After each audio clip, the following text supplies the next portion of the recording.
Good morning, people. So today I had a day off of work, and I wanted to just speak to you about day trading. So what I like to do is I like to break down some of the investments that I used to do, as well as certain things that you may not have heard of, or maybe you're just finding out about it and you're curious of what it is. And just as a hint, I want to say that curiosity killed the cat, right? Sometimes curiosity is what bolsters us into a new path of enlightenment, a new path financially, getting that vision, getting into that career, getting into that success. But I am a man of statistics, history, and just repeating the good parts of history. They say a wise man learns from others' mistakes. So, basically, long story short, I've never lost money day trading. I've actually made a lot of money day trading compared to what I put in at the time. And that was back when I was 18, 19, maybe even 20. I was still doing a few day trades. So you can say about 3 years of day trading.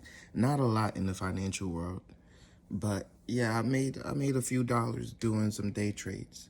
Why don't I do day trades now? Well, first things first. What is day trading? Day trading is buying a stock, which is a piece of a business, and then selling it for more or less the very next day, right? So if you buy Ford at $10, which is what it was always hovering around in like 2019, 2020, it might be the same price today. Ford has always been relatively right around the same price point. You buy it at $9.98 and you sell it at $10.05, $10.05. And you constantly kept doing that. Every time it would drop down to $9.98, you sell it again at $10.05. Buy it at $9.98, sell it again at $10.05. And I could do this constantly throughout the week. Literally just watching the same stock, knowing that it's been at the same price point for the last 10 plus years. Understanding that people are holding it because of the dividend, because of the company, because of how long it's been around. And people are selling off when it runs up a little bit.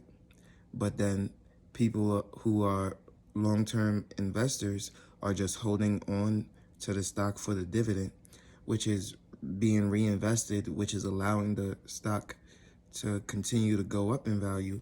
And so every time I sell, I'm able to make a profit, That 8 to 7 cents turns into 80 cents in 3-4 days.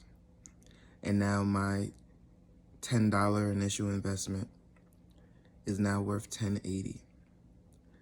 But we don't just buy one share at $10. We buy, let's say, 20 shares for $200. Now you sell your 20 shares, you're making 80 cents per transaction, or for that 200. And essentially, by the end of the week, I've made a 4 to 5% return in just 1 week on my $200, right? So it's not about the initial trade. It's just having consistent wins, a consistent strategy, a consistent outlook on what a stock is doing, and saying, I'm going to replicate this 20 times, 30 times, 40 times, to the point where you've made $50 off of just investing $200, right? That's a quarter of what I invested, I've earned on top of my money. So, and that's with little money, once again. And then as you get more invested into these things, you can now see, okay, the stock market is down. Like I said in my previous video, I just invested another $1,200 in the market, but this is long-term, not day trading it, right? because that 1,200 that I just invested, I could easily make 1,300, which is basically I can make $100 in a day and take it all out and say, let me look for the next one to make $100 a day. And that's very active to me. It's not passive income to me. And I understand that I am smart enough to make that $100 a day. But instead, I'd rather make $40 a month in dividend income or $50 a month in dividend income and know that I'm just compounding that and I don't have to put in the extra work. So some people are listening to this and they're like, whoa, if I can make $100 a day, I'm going to do it. I'm all about fast money. I'm all about blah, blah, blah. But what they don't understand is, first off, the tax implications in day trading is a lot higher than long-term investing because you're subject to capital gains tax. So you're going to lose 50% of what you earn in the day trade. Also, you may not have the experience or the expertise or the knowledge that I have, and therefore, when you're investing, you're not always going to win. You're going to have some losses. On top of that, you are now giving yourself a part-time job. You see, when I was day trading, I was in college, I was also working, and I was, paying rent. I was a little bit younger, and I had that energy to do those things. But as I got a little older, and I'm by no means old, I just spend a lot more time in my work. And so day trading is not feasible for me at this juncture in my life. Now, I do know people who are much older than me with children, who have gotten their master's degrees, who are stable in their careers, who own businesses, and they still day trade. But that is not a strategy that I would suggest that I would do personally for myself. And these are accountants, lawyers. Those are the type of people that I'm talking about who do day trades. Now, I don't know the exact number of how many people are successful at day trading, but I can assume that is definitely less than 40% of people. I just happen to be one of them, and that can easily turn against me had I continued to try my luck at day trading. Because although I believe I have a strategy, although I believe I have a skill set, 3 years is not enough for me to say that I've had a stronghold on this market. And when Ford did go down to about $6, I could have lost a significant amount of money. But I wasn't in the market at that time. And so I did not have to reap the negative aspects of when Ford did drop. You see, because all of those gains could have been eradicated with that one drop had I put all my money into that, assuming it would go up to $10.08. So you just never know what the market is truly going to do, what political news may come about, and what changes may happen to a company that just make it belly flop. Right? Disney's removed their dividend completely. How many people sold their Disney stocks this year is unbelievable. Same thing with Facebook. I invested in Facebook thinking Meta may take off, and now I have to hold on to Facebook for the long term, assuming that in the next 10 years, it turns a profit with this metaverse stuff that they're doing. This goes against a little bit of what I say in buying what you would buy, buying what you would like, buying what you would be a part of. So basically, like Nike, I have Nike stock. I buy Nike shoes. Me investing in Nike is something that I have in my personal life. That's a good investment. But I'm not buying VR headsets. I'm not truly invested in the metaverse. So me buying Facebook stock is not 100% what I am leaning towards in terms of my own views in how the world works, my own views on what brings me excitement and what keeps me locked in. So buying Facebook was an anomaly in my portfolio.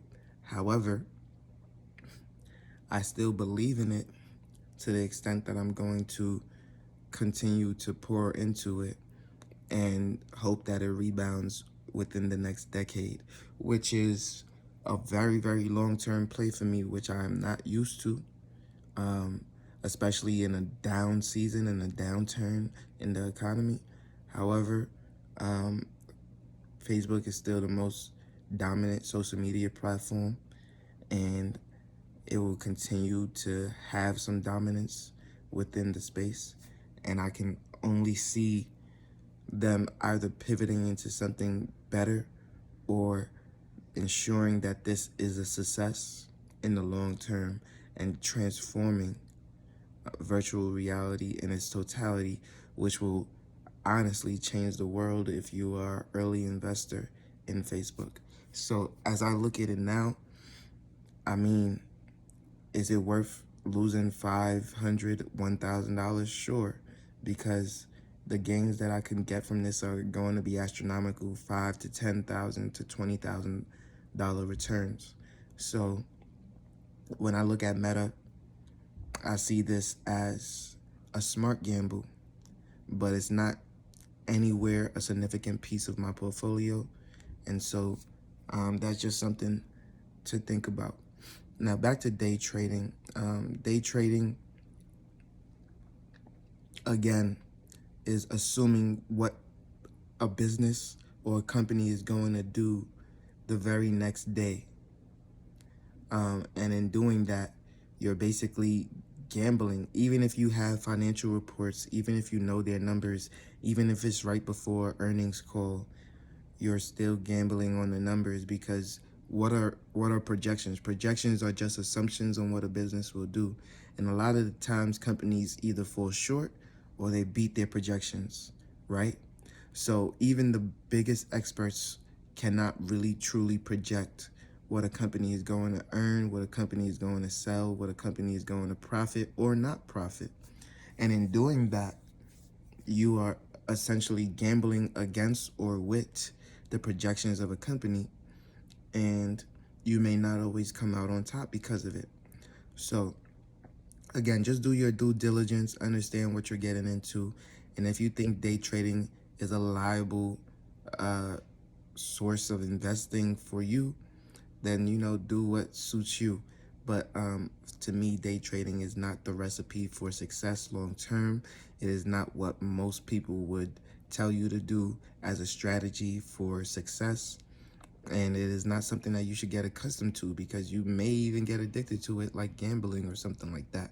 Thankfully, I've never been addicted to any of those things. And so, again, do your due diligence. I'm just the average guy on YouTube educating you on what day trading is in its totality. But again, do what you got to do in order to understand what day trading is. This is just a small segment of day trading without getting too in depth into it. And if you like this video, if I piqued your interest into something new, make sure you leave a comment down below. Like, comment, and subscribe, and I'll see you on the next one. Peace.